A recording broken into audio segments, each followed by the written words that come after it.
Allô? Oui, docteur. Attendez. Pas tellement. Parfois, ça se coupe. Il y a un problème de Très bien. connexion. Et là, à vous voir.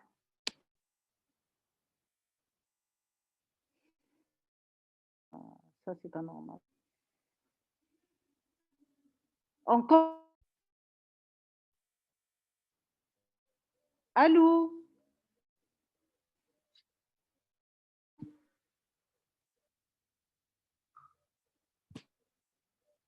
Allô? Oui, docteur, on vous entend maintenant. Allez, je commence. Oui. D'accord. La définition et introduction, on commence avec la définition. C'est quoi une hernie? C'est un péritonéale qu'on appelle péritonéale, zone de faiblesse naturelle. Donc, c'est une faiblesse naturelle hernie inguinale. De la paroi abdominale, et ce qu'on appelle l'orifice, quels sortent les organes. Docteur. Ou le passage d'un organe intra-abdominal. Pardon, docteur, on vous entend très mal. Pardon, il y a un problème. Oui, on vous entend très mal. Docteur, mieux vaut enlever la vidéo. Ça permettra de fluidifier un peu l'Internet. Oui, Comme ça, peut-être l'Internet. vous m'entendez mieux comme ça. Un petit peu, oui. Donc, l'Internet, elle est... Bon. On continue.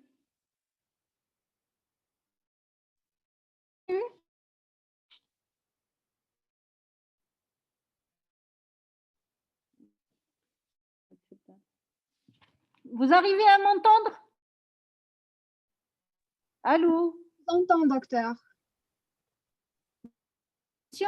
Donc, c'est comme introduction très fréquente et tout à fait bénigne.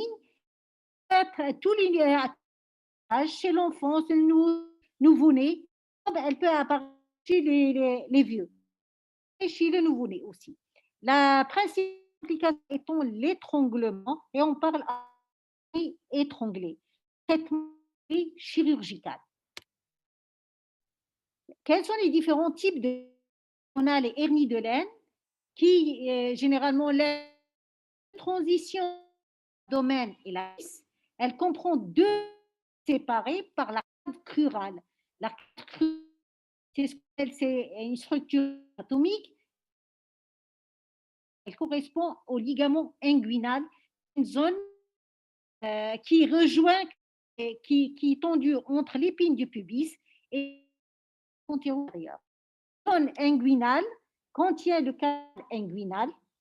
Elle est pas cordon spermatique, déférent, l'artère différentielle, l'artère funiculaire, veine et le nerf chez l'homme et le ligament rond de l'utérus chez la femme. La zone crurale à la racine de la cuisse où se trouvent les vaisseaux fémoraux crurales. Donc, la hernie inguinale, on va commencer avec la hernie inguinale, elle siège à la ligne de Mallet qui est tendue entre l'épine iliaque antéro-supérieure du pubis. Tout à l'heure, on verra. La hernie inguinale, elle peut être directe comme peut être indirecte. Lorsqu'elle est directe, donc au niveau de la fossette inguinale moyenne, en dedans des orifices profonds du canal inguinal, souvent elle est acquise. La hernie inguinale directe oblique, là, elle est oblique instable, passe profond du canal inguinal, le long du cordon spermatique, en dehors des vaisseaux iliaques externes. Elle est congénitale. C'est la persistance du canal péritoneo-vaginal ou bien la non-oblitération du canal péritoneo-vaginal. La R en dessous de la ligne de Malguin, le plus souvent acquise. Donc, on revoit ce qu'on vient là, l'épine iliaque supérieure, l'épine du pubis, je ne sais pas On si vous vous entend arrivez à pas, voir. docteur. Je ne sais pas ce que je dois faire.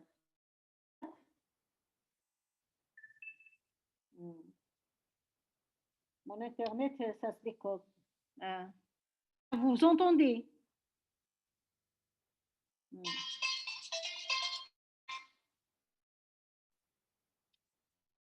Non. Allô?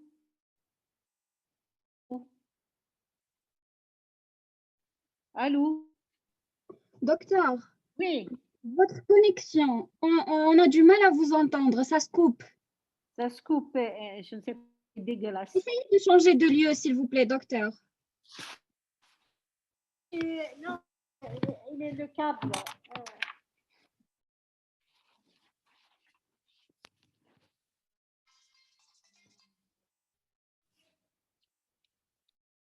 Vous avez... Comme ça. Essayez de parler. Comme vous arrivez à entendre. Ça se Un coupe. peu. Ça se coupe. Ouais. C'est les aléas de notre catastrophe. Qu'est-ce que vous voulez que je dise? Je ne sais pas qu'est-ce que... Vous le cours l'après-midi, là, à partir de... Allô? Sinon, docteur, vous switchez avec le deuxième prof et on attend que votre connexion s'arrange. Non, je dois rentrer chez moi dans ce cas-là. L'Internet, elle est meilleure et j'arrive à accéder facilement. La bêtise, donc, switchez, vous faites le cours, il est chal. Je rentre chez moi, on se contacte, bon, 3 heures hacdac. Oui, Le deuxième cours, oui, docteur. avec la déléguée. Alors, switchez avec le premier cours et là, je vous fais à 3 heures, à 14h30. Le deuxième cours, docteur, commence à 14h30. On doit parler avec le responsable d'abord. Et donc, je vous... Je vais voir avec docteur Kzoula et L'Internet chez moi. Qu'est-ce que vous en pensez?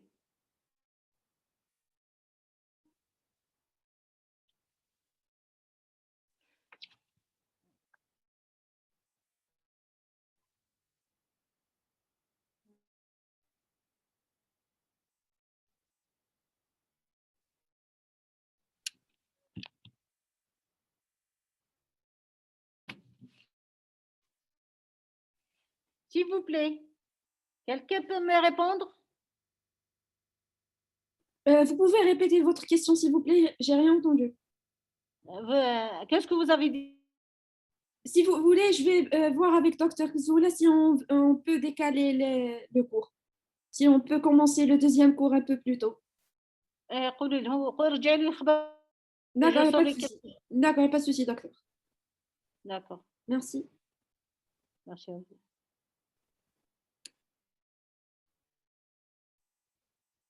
L'intitulé d'aujourd'hui, c'est les traumatismes abdominaux. Donc, c'est quoi un traumatisme abdominal? Donc, les traumatismes abdominaux regroupent toutes les lésions engendrées par un traumatisme au niveau des parois ou du contenu de la cavité abdominale. Ça veut dire, soit il atteint la paroi abdominale, juste la paroi, soit le contenu de la cavité, ça veut dire tous les organes qui sont en intra-abdominal. Alors, bien sûr, il faut distinguer les traumatismes fermés, qui sont des traumatismes ou contusions sans rupture de la continuité pariétale, ou traumatismes ouverts, qui sont avec rupture de la continuité pariétale, qu'on appelle les plaies. Ça veut dire qu'il y a ouverture de la paroi. Alors, donc, cette distinction est logique. Pourquoi? Parce que le mécanisme et la conduite à tenir ne sont pas les mêmes, peuvent différer dans certains points. Alors, il faut savoir aussi qu'en pratique quotidienne, deux situations se dessinent rapidement avec une gestion différente des examens et la prise en charge du blessé. C'est-à-dire qu'il y a deux cas de figure qui se présentent. Soit un patient instable qui arrive aux urgences avec un état de choc, Donc là, on n'a pas le temps d'explorer. On a le temps juste de faire une radio de thorax avec une échographie abdominale et qui nous permet de guider le geste urgent, c'est-à-dire soit drainage thoracique ou d'hémostase par une laparotomie ou thoracotomie. Donc là, quand le malade il est instable, qu'est-ce qu'on fait? On fait quelques examens de routine et le mettre rapidement au bloc opératoire pour faire le geste, soit geste d'hémostase, soit drainé, soit suturé s'il y a une perforation, le malade se présente avec un tableau de péritonite.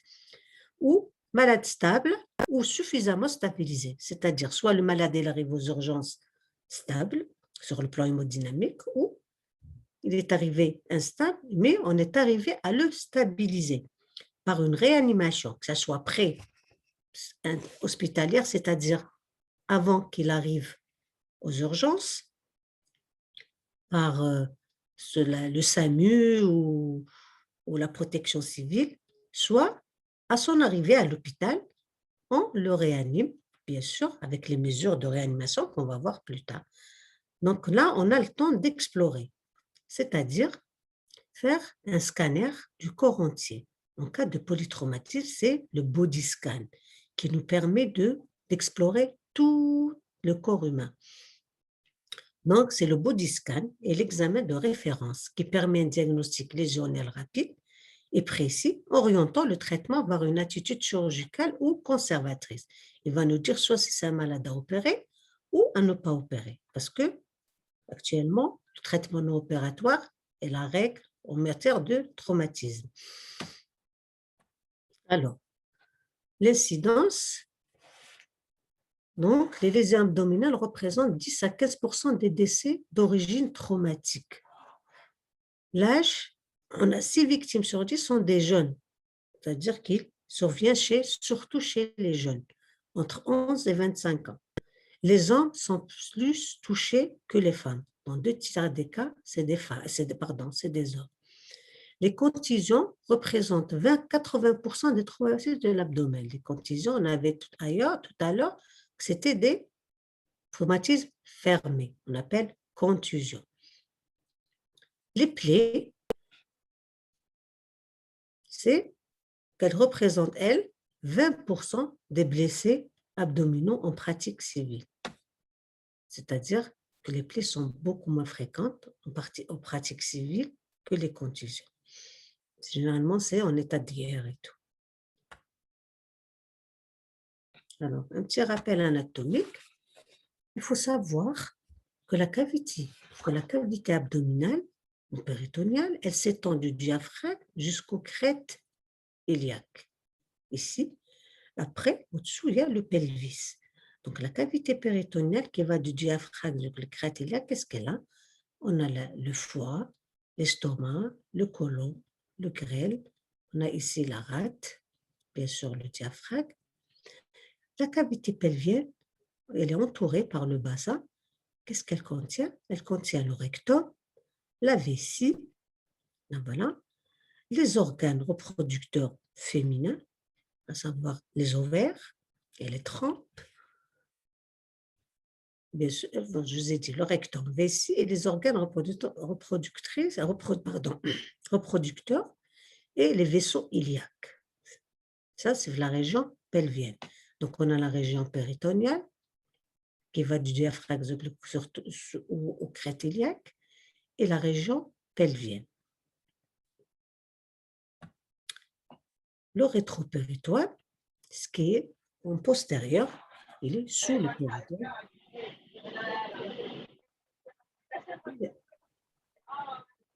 Qui contient l'aorte abdominale, la veine cave inférieure, là voilà l'aorte abdominale, la veine cave inférieure, le duodénum, les reins et les urtères. Voilà, ça c'est l'aorte, ça c'est l'aorte, ça c'est de la veine cave, ça c'est le pancréas, le duodénum et les urtères.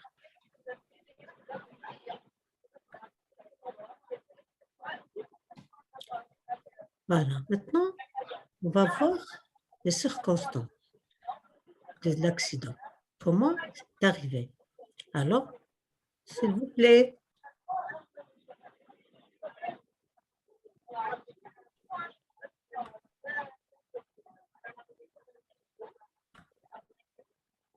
Alors, les circonstances, Adna, la contusion abdominale, c'est accident de la circulation, accident de la voie publique, regardez, ça domine, c'est-à-dire, Pardon, ça Amine, survient s'il vous surtout plaît, là. désactive le micro ديالك. Et moi,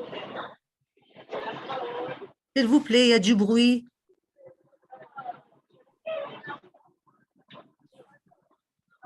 S'il vous plaît. Docteur, il y Oui, a un étudiant qui a le micro qui est ouvert. il y a du bruit là.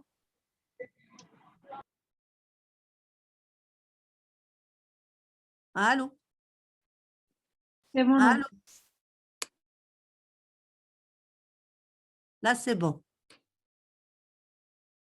Alors, qu'est-ce qu'on disait? Les circonstances, on a dit, soit c'est des accidents de la circulation, soit accidents de la voie publique, qui sont les circonstances d'apparition qui sont les plus fréquents. Suivi d'une chute d'une hauteur, coup de sabot direct, accident sportif, du travail ou RIC, c'est-à-dire bagarre. Il s'agit le plus souvent de polytraumatisés, rarement d'un traumatisme isolé. Regardez là, surtout accident de la circulation de la voie publique, pour avoir un traumatisme abdominal, il faut que l'accident soit très violent et généralement, il y a d'autres lésions associées, qu'ils soient crâniens, locomoteurs ou thoraciques. Là, quand il s'agit d'une contusion abdominale. Pour le traumatisme pénétrant, c'est-à-dire, c'est quoi? C'est une conséquence d'un agent vulnérant. Ça veut dire quoi? Ça veut dire soit blessure par arme blanche, dans les 2/3 des cas, ou arme à feu, dans le tiers des cas.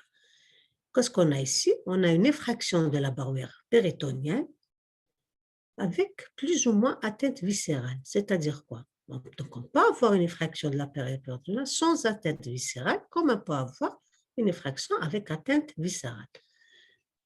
Donc, qu'est-ce qu'on a? On a un orifice d'entrée, c'est logique, parce que c'est un traumatisme pénétrant, soit par arme blanche ou arme à feu, et avec un orifice de sortie qui peut exister comme il peut ne pas exister. Quand il existe, on appelle une plaie transfixion. Quand il est absent, on dit que c'est une plaie bonne. Ça veut dire qu'il n'y a qu'un orifice d'entrée sans orifice de sortie. Voilà. Alors, le mécanisme, pour les contusions, on a choc direct et choc indirect. Le choc direct, comment ça se passe? C'est un écrasement, c'est-à-dire les organes vont s'écraser entre quoi? Entre la force extérieure, le choc, et le plan postérieur qui est le rachis.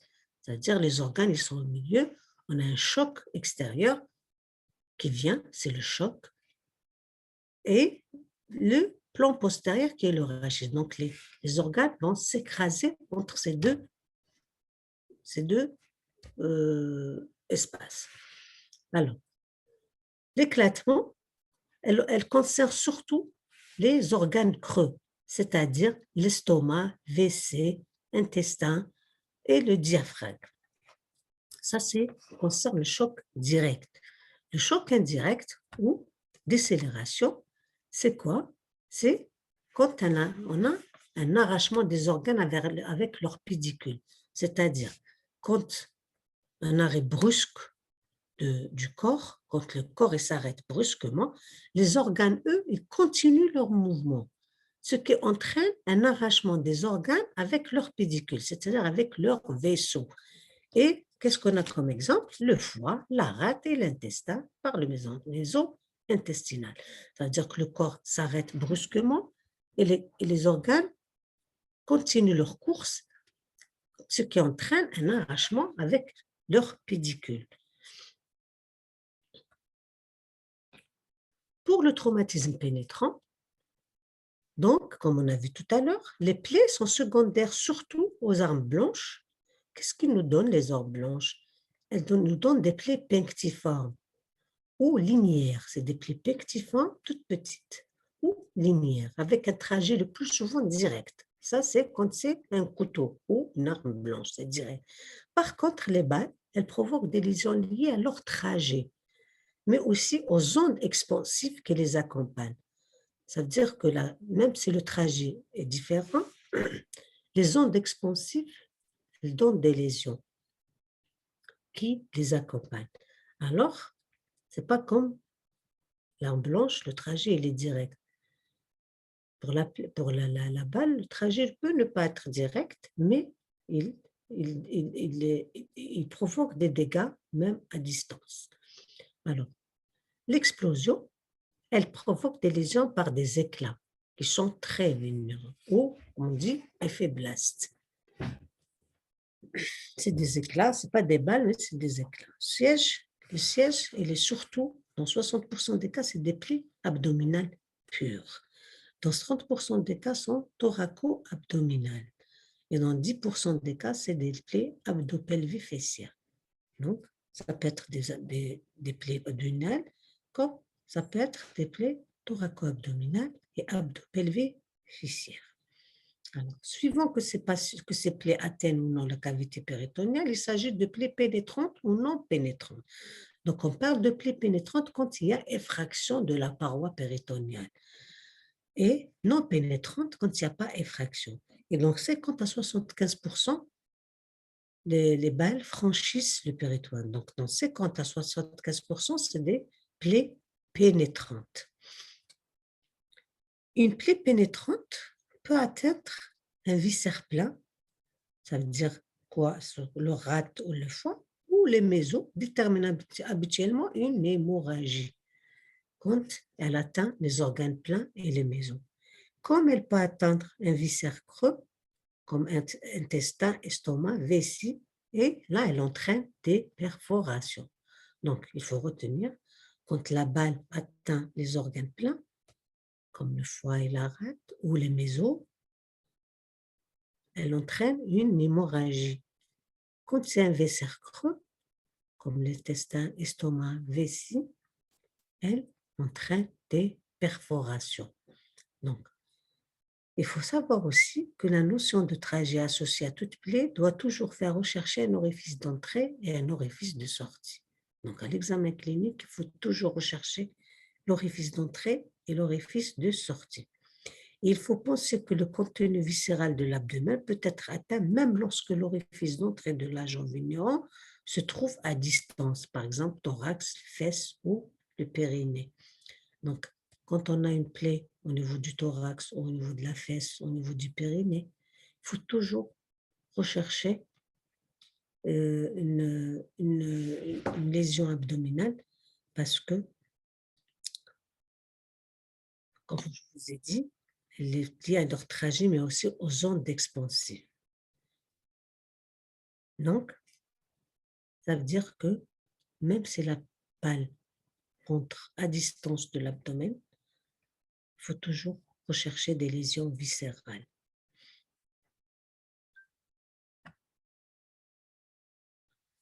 Donc, la fréquence de l'atteinte des organes.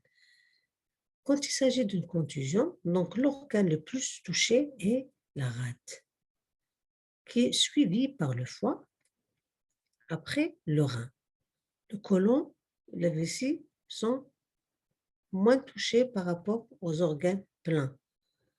Les vaisseaux, le diaphragme et l'estomac sont rarement touchés. Quand il s'agit de plaies, l'organe le plus touché, c'est le grêle, 48%. Après vient le côlon, 28%, le foie, 16%, la rate, 12%, l'estomac, 11%.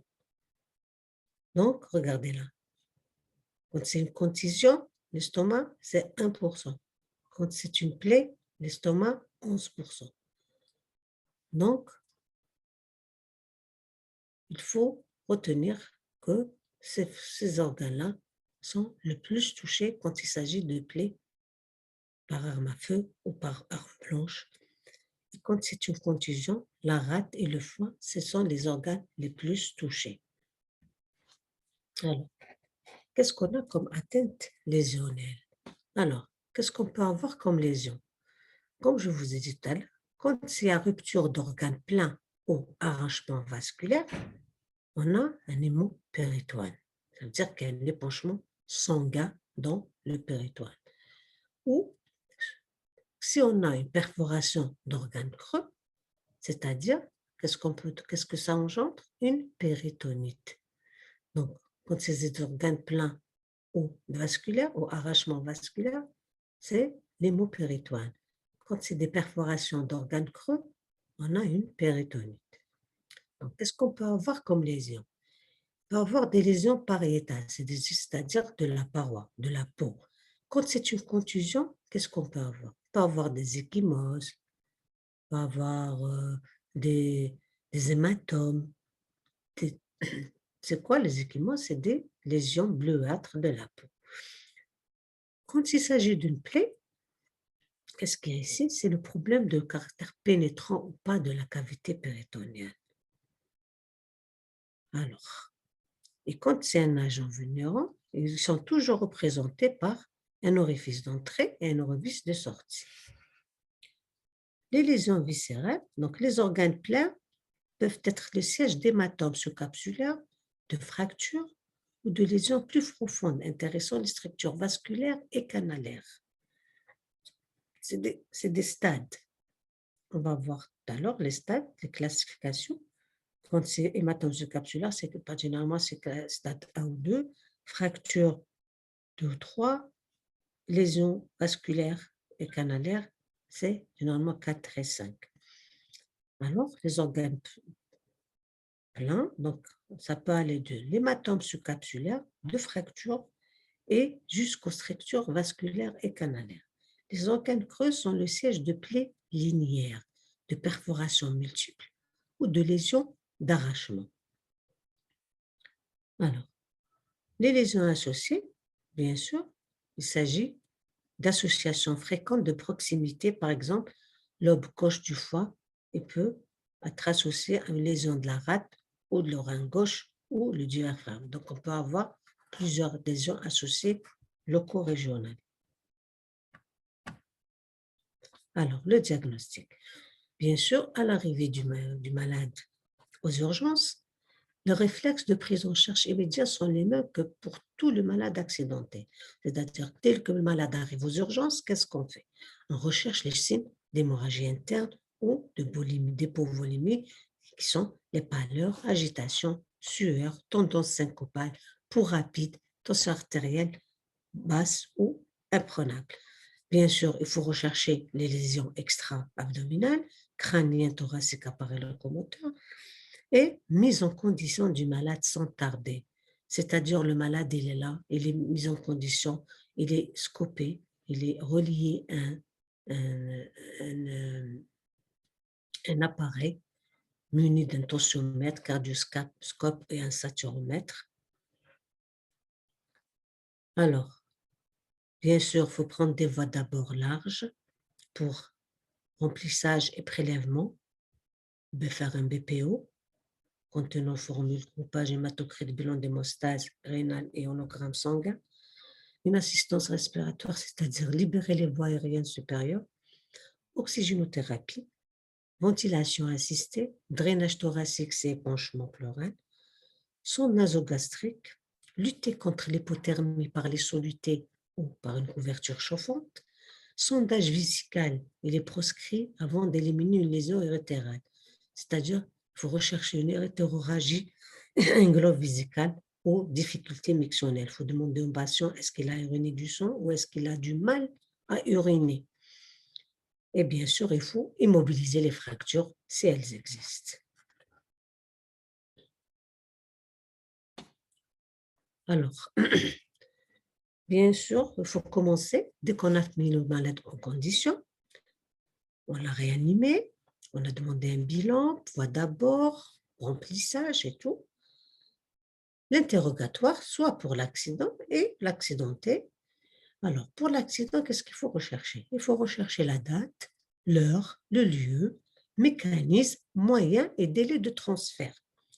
Pour l'accidenté, l'état civil, nom, prénom, âge, les antécédents, préciser l'existence de douleurs abdominales, vomissements, hémorragie digestive, est-ce qu'il a vomi du sang ou est-ce qu'il a émis du sang par l'anus, l'hématurie en cas de fracture du bassin, et est-ce qu'il a reçu des soins et quels soins il a reçus. Alors, et bien sûr, il faut continuer l'examen général, par un examen général avec, bien sûr, recueil des constantes du patient, température, fréquence cardiaque, tension artérielle, saturation en oxygène, fréquence respiratoire, la durée horaire, état de conscience, coloration des muqueuses, poids et la taille. Alors, l'examen physique, il faut toujours malade, il est là, il est mis en condition, réanimé, stable, ou stabilisé. Donc, qu'est-ce qu'on recherche à l'inspection?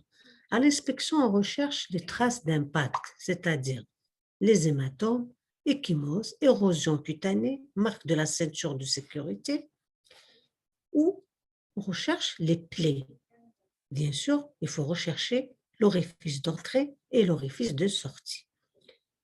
Et remarquer la distension abdominale anormale. Si un gros ventre, c'est-à-dire chez un patient en état de choc, doit faire évoquer la possibilité d'un hémopéritoine. C'est un épanchement liquidien sanguin. C'est ça, l'hémopéritoine, qui peut donner, ou qui nous donne pratiquement le plus souvent un gros ventre. Ça, à l'inspection. La palpation, bien sûr, on recherche les points douloureux, on recherche une défense, une contracture, on palpe les fosses lombaires à la recherche de lésions rénales, la percussion à la recherche d'hématité des flancs ou sonorité, l'auscultation abdominale à la recherche d'une silence auscultatoire au bruit hydroaérique, et bien sûr, pleuropulmonaire surtout, à la recherche d'un épanchement pleural liquidien ou aérien. Et bien sûr, les bruits hydroaériques en intrathoracique qui témoignent de rupture diaphragmatique avec ascension des organes en intrathoracique. Alors, et surtout, ne pas oublier les touches rectales. Le touche rectal qui permet d'explorer le point le plus déclive de la grande cavité, cul-de-sac de Douglas, peut être douloureux, c'est-à-dire qu'il y a une irritation péritoniale quand il s'agit d'une péritonite, ou il peut être comblé quand c'est un épanchement sanguin. Donc, on recherche quoi? On recherche le cri de Douglas quand il y a une péritonite et il y a un comblement quand c'est un épanchement liquidien sanguin. Bien sûr, il faut examiner les urines à la recherche d'hématurie, que ce soit macroscopique ou microscopique. Et bien sûr, il faut toujours continuer l'examen par un examen complet du corps, c'est-à-dire le thorax, le crâne, les membres et le rachis. Alors, comme je vous ai dit tout à l'heure, tout au début, il y a deux situations. Soit c'est un patient instable, donc urgence opératoire extrême, le temps de faire une radiographie du thorax, de l'abdomen et une échographie et faire rentrer au malade au bloc opératoire, soit le malade est stable ou stabilisé. Alors, pour la première éventualité, premier tableau, c'est une urgence opératoire extrême. Ça veut dire que le malade arrive aux urgences avec une pâleur cutanéo-muqueuse, sueur froide, agitation, pouls filant, tension artérielle basse, oligurie, polypnée, échec du remplissage. Donc, il est en choc hypovolimique.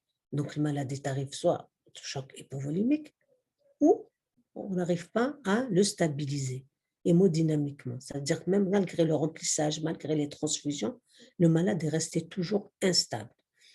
Donc, soit on a un choc hémorragique non contrôlé, soit une péritonite qui se traduit par les vomissements, contractures abdominales, fièvre et bien sûr les touchés pelviens sont douloureux. Donc là, c'est une urgence chirurgicale il ne faut pas perdre de temps, il faut faire entrer le malade en urgence, au bloc opératoire. Deuxième situation, c'est le patient stable ou stabilisé. Là, il n'y a pas d'état de choc ou choc corrigé. Donc là, qu'est-ce qu'on fait? L'examen clinique, le malade est stable, on l'a stabilisé, mais l'examen clinique est anormal, c'est-à-dire il y a une douleur, il y a une défense localisée, il y a une matité des flancs, mais on n'a pas de certitude diagnostique. Donc là, les examens par clinique retrouvent tout leur intérêt. Bien sûr, une surveillance médicale clinique concomitante. Alors, on commence par le téléthorax. Qu'est-ce qu'on recherche chez le thorax? Bien sûr, élévation des coupoles diaphragmatiques, clarté gazeuse en intrathoracique qui témoigne d'une ascension d'un organe dans le thorax, fracture de côte, lésion pleuropulmonaire associée, soit pneumothorax ou hémothorax ou contusion pulmonaire. L'ASP, qu'est-ce qu'on peut retrouver? On peut retrouver un pneumopéritoine ou croissant gazeux, ce diaphragmatique qui témoigne d'une perforation d'un organe creux, une grisaille diffuse qui témoigne d'un épanchement liquidien, ou bien sûr, il peut nous montrer un projectile intra-abdominal quand c'est un traumatisme par arme à feu ou effet blast. Bien sûr, il faut toujours faire une radiographie du bassin à la recherche de fracture du bassin et radiographie du rachis. Alors, l'échographie abdominale, examen de première intention, bien sûr, elle est dit tout le temps disponible, généralement, facilement réalisable, non invasive et reproductive. Ça veut dire qu'on peut le refaire plusieurs fois et on peut le faire aussi au lit du malade. Donc, il peut montrer quoi? Un épanchement péritonien, des lésions spléniques, rénales ou hépatiques, mais il est limité pour les organes creux. S'il y a une lésion d'organes creux, il est incapable de nous la montrer. Il y a le scanner ou la tomodensitométrie. C'est l'examen de référence en cas de traumatisme abdominal. Mais il nécessite un malade stable ou stabilisé, parce qu'il y a un déplacement au sein d'examen. Il explore les parenchymes des organes rénal, hépatique ou splénique. Il n'est pas gêné par les gaz, montre les épanchements intra- et rétropéritonéaux, évaluation précise des lésions. Intrapéritonéal, ça veut dire en intra-abdominal, rétropéritonéal, c'est en postérieur. Comme je vous ai dit, montré tout à l'heure, les organes qui sont rétropéritonéales, c'est quoi? C'est le pancréas, le duodénum, les gros vaisseaux, les urtères et les reins. Il peut nous montrer aussi extravasation de produits de contraste quand il y a une lésion vasculaire. Il peut nous montrer des bulles d'air extradigestifs quand il y a une lésion d'un organe creux. Il y a des bulles d'air. Et bien sûr, il nous classification de gravité propre pour chaque organe. Pour chaque organe, il nous donne la classification ou la gravité en fonction de la classification.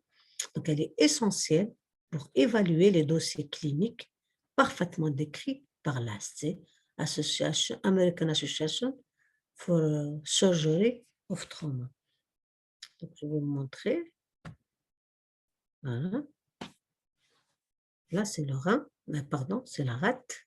Regardez, quand c'est le stade 1, le grade 1, là, c'est une classification scanographique. C'est en fonction de ça que notre conduite à tenir est guidée. S'ils nous disent stade 1 ou B, C ou D, c'est un traitement non opératoire. Alors, le stade 1, c'est un hématome sous-capsulaire, le voilà, inférieur à 10% de la surface de la rate, ou lacération inférieure à 1 cm de profondeur. Le stade 2, c'est un hématome sous-capsulaire qui concerne 10 à 50% de la surface, avec hématome parenchymateux inférieur à 5 cm et lacération de 1 à 3 cm de profondeur. Qu'est-ce qu'on a aussi? Le grade 3. Le grade 3, c'est un hématome sous-capsulaire supérieur à 50% et un hématome parenchymateux supérieur à 5 cm et lacération supérieure à 3 cm. Le stade 4, celui-là, c'est lacération atteignant les vaisseaux. Regardez là, là, il y a une lésion des vaisseaux. Ici, avec dévascularisation supérieure à 25% de la rate. La rate, elle est dévascularisée à 25% de sa vascularisation totale. Alors, le stade 5, c'est l'éclatement de la rate. Donc, la rate complètement détruite avec dévascularisation complète.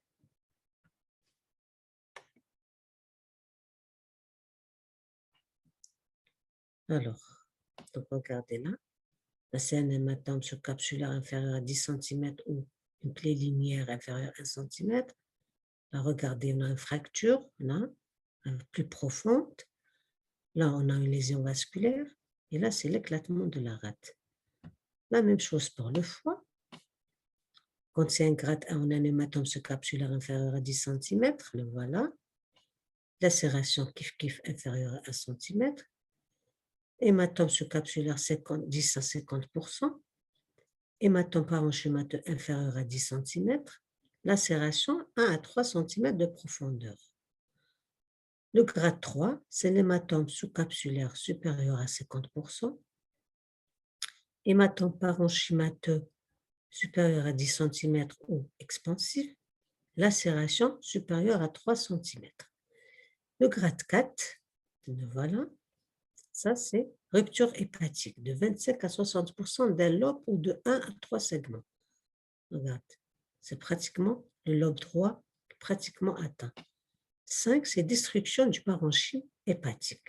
Le parenchyme hépatique est complètement détruit. 6, c'est une avulsion hépatique.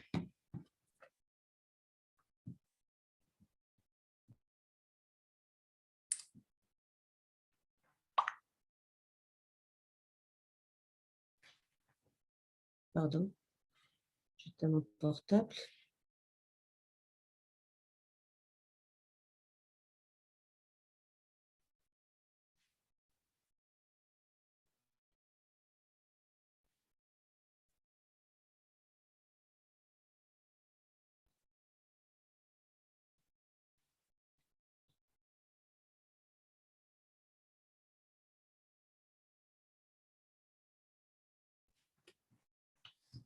Oui.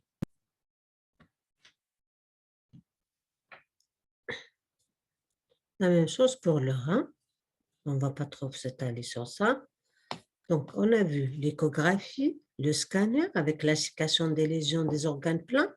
Maintenant, la ponction lavage du péritoine ou PLP. De nos jours, elle est surtout indiquée en l'absence d'échographie ou de scanner. Elle est rarement utilisée en ce moment depuis l'avènement de l'échographie et le scanner. Alors, comment on l'a fait? Donc, c'est une courte incision médiane sous-ombilicale, sous-ombilique au niveau de l'abdomen, sur l'ombilique, on fait une petite incision. Et on introduit un cathéter intrapéritonéal, un petit cathéter comme ça, et on l'introduit. Donc, on instille, ou on injecte 500 à 1000 millilitres de sérum physiologique. On injecte du sérum et on recueille le liquide édèque par déclivité. Donc, on injecte du sérum et après, on le recueille.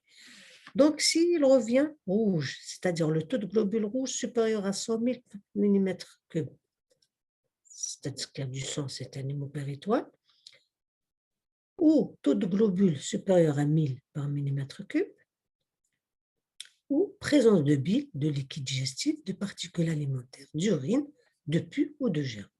Donc ça donne, là, bien sûr, c'est le liquide aidant, on l'envoie au laboratoire.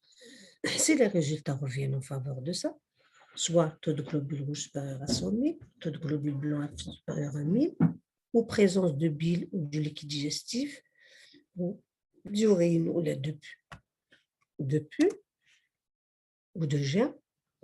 Donc, cela signifie que notre PLP est positif et il faut opérer le malade.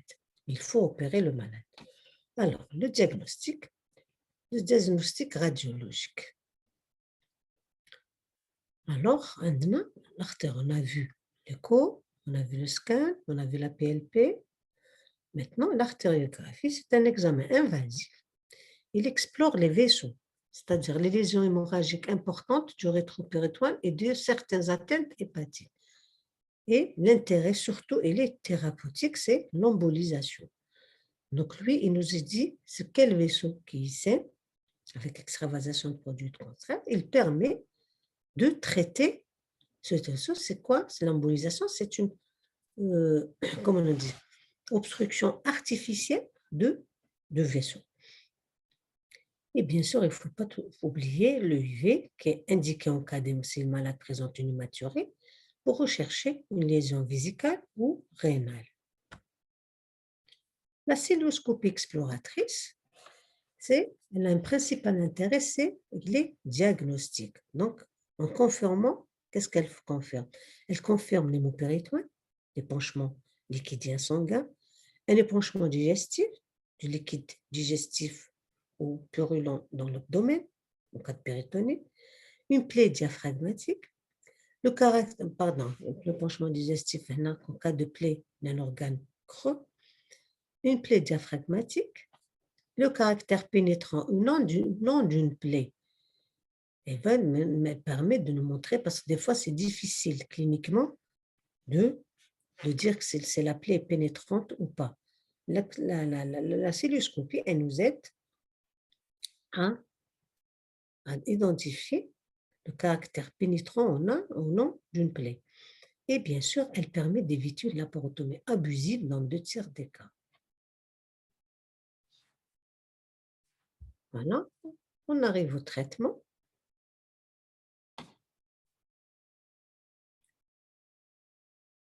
C'est quoi le but du traitement? Le traitement, c'est établir un bon état hémodynamique. C'est-à-dire qu'il faut réanimer le malade. S'il arrive en état de choc ou instable, donc il faut le stabiliser et par les mesures de réanimation. Donc il faut rétablir l'état hémodynamique. Traiter les lésions abdominales, bien sûr, et traiter les lésions associées. Donc s'il y a des lésions associées, il faut les traiter. Bien sûr, là, il faut toujours en permanence lutter contre l'hypothermie. C'est-à-dire qu'il faut couvrir le malade ou le transfuser par des solutés réchauffées. Il faut savoir reconnaître les situations chirurgicales urgentes pour ne pas perdre de temps avec des examens inutiles. Donc, en cas d'extrême urgence, en cas d'état de choc, on ne va pas perdre le temps à faire des examens alors que le malade est en train de mourir. Donc là, il faut rapidement le faire entrer au bloc opératoire. Il faut savoir appliquer à chaque blessé aussi une surveillance stricte et noter les critères évolutifs, comme le nombre de kiloglobulaires transfusés. Donc, si on opte pour un traitement non opératoire, il faut une surveillance stricte et armée. Et bien sûr, il faut savoir reconnaître les candidats à une abstention chirurgicale possible, bien sûr, en accord avec le chirurgien.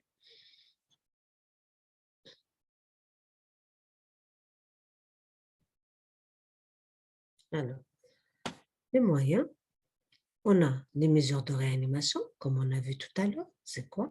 C'est la mise de condition, c'est scoper le malade, bien sûr, le relier à un appareil, il faut le monitorer, il faut prendre l'appareil qui doit avoir ou équipé d'un saturomètre, cardioscope et tensiomètre, son nasogastrique, sonde urinaire, remplissage, une bonne voie d'abord et remplissage, tout ça.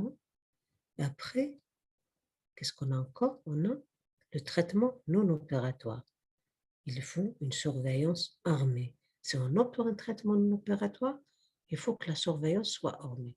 Quand est-ce qu'on on opte pour un traitement non opératoire. Quand il y a une hémorragie par atteinte des viscères pleins, foie, rate, rein et les hématomes rétro et sous-péritonéaux, chez un patient stable ou stabilisé, avec absence d'autres lésions intra-abdominales et cérébrales. C'est-à-dire quand c'est le foie ou la rate ou le rein qui sont atteints, ou on a un hématome rétro-péritonéal. Bien sûr, ce patient, il faut qu'il soit stable ou stabilisé. On est arrivé à le stabiliser. Là, on peut opter pour un traitement non opératoire, avec absence d'autres lésions associées intra-abdominales. Il ne faut pas qu'il y soit d'autres lésions parce que la surveillance ne sera pas facile. Et bien sûr, il ne faut pas qu'il y ait d'autres traumatismes crâniens. Alors, les conditions, surveillance au milieu chirurgical ou en unité de soins intensifs. Si on opte pour un traitement non opératoire, il faut que le malade soit surveillé au milieu chirurgical. Il faut qu'un plateau technique chirurgical soit disponible à tout moment. Bien sûr, il faut faire une courbe de fréquence respiratoire, fréquence cardiaque, tension artérielle, température, la diurèse, le taux d'hématocrit, l'état de conscience. Il faut faire une fiche remplie de ces paramètres-là, examen clinique répété et bien sûr plateau technique radiologique disponible en permanence. Le but de ce traitement non opératoire ou de ces conditions-là, c'est qu'il y ait des signes d'hémorragie secondaire ou de péritonite. S'il y a apparition de l'un des signes, soit de péritonite, qui sont quoi? La fièvre, douleur abdominale, ou hémorragie, choc hypovolimique, bien sûr, il faut opérer le malade en urgence. Le traitement radiologique, donc on a vu réanimation, traitement non opératoire, il y a un traitement radiologique aussi qui est l'embolisation. C'est quoi? C'est une obstruction artificielle d'un vaisseau. Donc, cortège, on l'a fait. Quand on l'a fait, c'est quand il y a un saignement artériel objectivé par l'artériographie nécessitant une embolisation. Donc, quand on fait l'artério, on objective un saignement d'un vaisseau artériel par extravasation de produits de contraste au scanner. Donc là, qu'est-ce qu'on fait? On fait l'embolisation, qui est l'obstruction artificielle du vaisseau aédre. On va l'obstruer. Traitement chirurgical. Quand est-ce qu'il est indiqué le traitement chirurgical? Quand est-ce qu'on opère le malade? C'est quand il y a un choc hémorragique non contrôlé d'emblée ou secondairement, c'est-à-dire le malade il arrive d'emblée avec un choc hypovolimique ou hémorragique qu'on n'arrive pas à contrôler, ou c'est un malade qui était stable et qui devient instable et qu'on n'arrive pas aussi à le contrôler. Donc, en cas de péritonite évidente, association à d'autres lésions intra- ou extra-abdominales engageant le pronostic vital, coup de feu ou arme blanche avec pénétration évidente, et en cas d'éviscération. Éviscération, c'est-à-dire c'est extériorisation des anses à l'extérieur, en dehors de l'abdomen. Dans ces conditions-là, dans ces cas-là, le traitement chirurgical s'impose. Et bien sûr, le principe, c'est quoi? C'est faire l'hémostase, arrêt de la contamination en cas de péritonite, faire l'hémostase en cas de saignement, arrêt de contamination en cas de péritonite, et bien sûr, réparation s'il y a des lésions profondes. Bien sûr, réparer les lésions. Alors, là, on va voir le traitement par organe. En cas de rupture de rate, en cas d'éclatement de la rate, ça veut dire que la rate est complètement détruite. Qu'est-ce qu'on fait? On fait une splénectomie. Splénectomie, c'est ablation de la rate. En cas de rupture partielle, un geste conservateur peut être tenté. Splénectomie partielle, une suture, on peut suturer, colle biologique, en injectant de la colle biologique, ou un filet en vicryl. On enveloppe la rate par un filet. En cas d'hématome sous-capsulaire, c'est-à-dire fracture sans effraction capsulaire, quand c'est un volumineux hématome, comme je vous ai dit tout à l'heure, la classification qui occupe pratiquement plus de 50% de la rate, là, on fait une splénectomie. Quand il est discret, c'est une surveillance prolongée ou traitement non opératoire. Donc, il faut savoir que l'hématome sous-capsulaire peut se rompre dans un deuxième temps, longtemps après le premier traumatisme.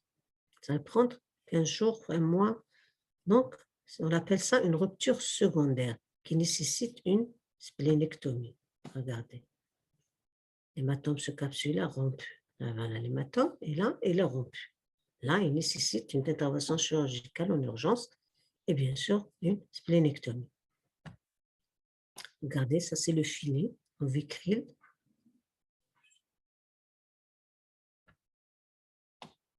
Alors, en cas de rupture de foie, c'est plus rare et c'est plus grave que la rupture de la rate. Donc, les lésions superficielles sont traitées par suture, comme la rate, coagulation, application de compresses hémostatiques. Et quand c'est des lésions profondes, qu'est-ce qu'on fait? On fait soit un packing. Packing, c'est quoi? C'est la compression du foie par des champs contre le diaphragme. On comprime le foie, on tasse des champs opératoires. C'est quoi les champs opératoires? C'est de grandes compresses qu'on entasse comme ça sous le foie pour le comprimer contre le diaphragme. Donc, qu'est-ce qu'il fait, ce packing? Il permet de stopper l'hémorragie et de fermer le patient avec les champs. Ce packing-là, ces champs-là, il permet de stopper l'hémorragie. Et bien sûr, il faut les laisser 48 heures et reprendre le malade 48 heures après pour une chirurgie adaptée.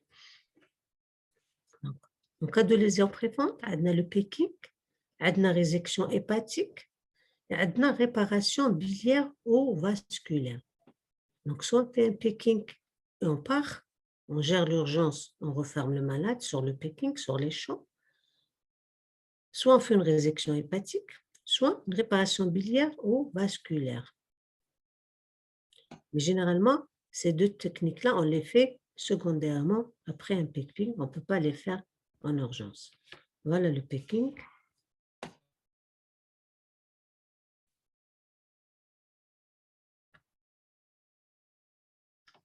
Alors, rupture d'organes creux, qui sont le duodénum, les onces grêles, côlon ascendant et descendant.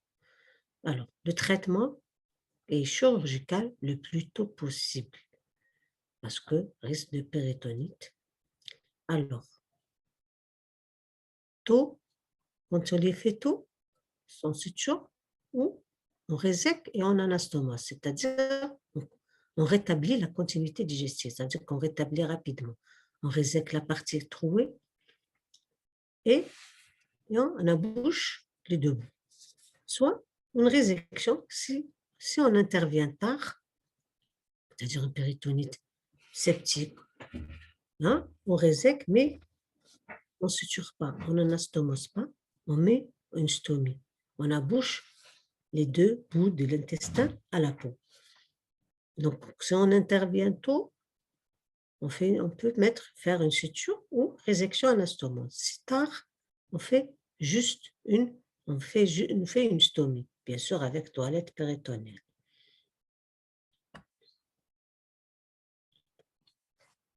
En cas de rupture de la vessie, qu'est-ce qu'on fait? Une simple suture. On suture la vessie et on met une sonde vésicale et on la garde pendant 10 jours. Donc, on garde la sonde vésicale pendant 10 jours. En cas de rupture de rein, la même chose, soit l'abstention,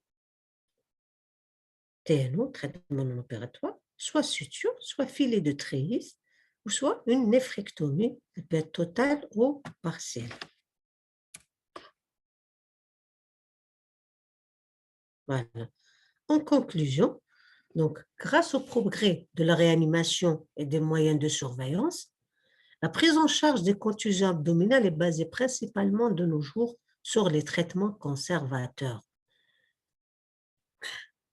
Donc, Bien sûr, tout ça, c'est grâce à la réanimation et aux moyens de surveillance. La stratégie diagnostique et thérapeutique face à un traumatisme de l'abdomen reste guidée par l'état hémodynamique du patient et les moyens diagnostiques dont on dispose.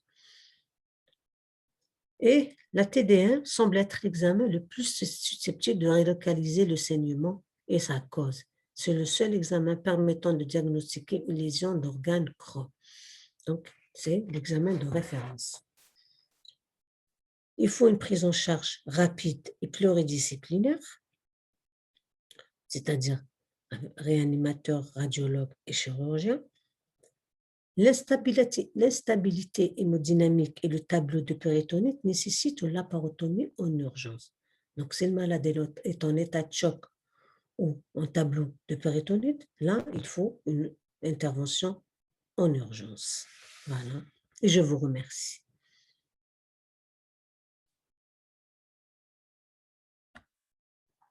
Docteur, Oui, concernant l'examen paraclinique de première intention, c'est oui. l'ASP ou bien la TDM? Non, c'est l'ASP. C'est le téléthorax, ASP, l'échographie. La TDM, il faut que ça, le TDM, c'est l'examen de référence, mais il faut que le malade soit stable. Si le malade est instable, on ne peut pas faire le scan. Le scan, on le fait chez un malade stable. Mais si le malade est stable, bien sûr, on va directement au scanner, on ne va pas perdre de temps à faire l'ASP, le téléthorax. Si le malade est stable, c'est le scanner qu'on fait directement. Mais s'il est instable, on ne peut pas. On fait juste l'échographie téléthorax et faire entrer le malade au bloc opératoire. Il y a une autre question? Merci, docteur. Merci.